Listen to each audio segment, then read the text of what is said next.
We've seen how these delay effects can have a major impact on the stereo width of our mix. And I'd like to look at how we handle stereo width just in general in a mix.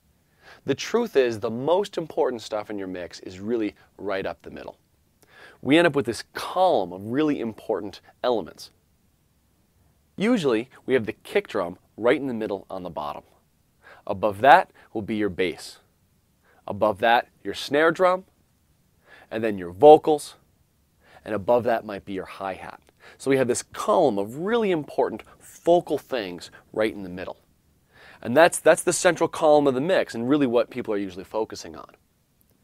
Now, where the problems come in and where the stereo width comes in really handy is right around those vocal frequencies.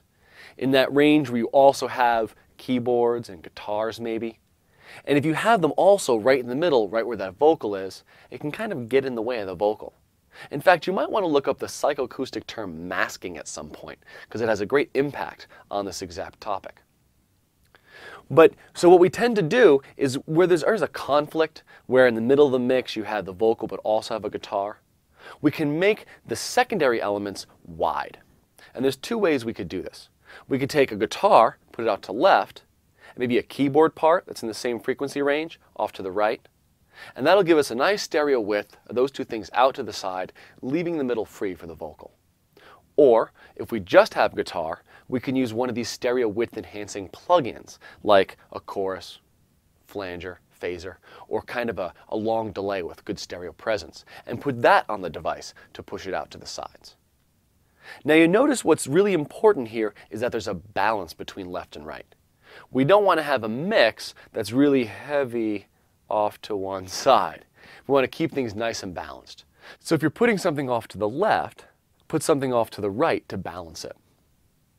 Now we often find that the stereo width is going to be much more pronounced in the higher frequencies. And lots of mixes take on kind of an inverted pyramid where the high end can be really wide, but then when you get down to the bass frequencies, they're quite narrow. And that has to do with just general acoustics. Have you ever set up a home stereo? I read the manual. I'm sure you read the manual right when you get your home stereo. And when you're going to set it up, it talks about where to place the speakers. And it'll be very specific about where to put kind of the mid-range and tweeters, right? It'll be this many feet apart, pointed at that perfect listening location. And then it'll just say, put the subwoofer somewhere in the room. You know, you ever notice that? You can put that anywhere, it's okay. Those low frequencies, you don't really stereo locate with them. They just fill the room. So the best bet is all your low-end stuff, put it right in the middle so that both speakers are moving in conjunction, moving together and pushing that information together. And then the upper frequencies are where you can really have fun with that stereo width. So think of balance and also getting out of the way of that central column, making sure that those elements can really be heard right in the middle of the mix.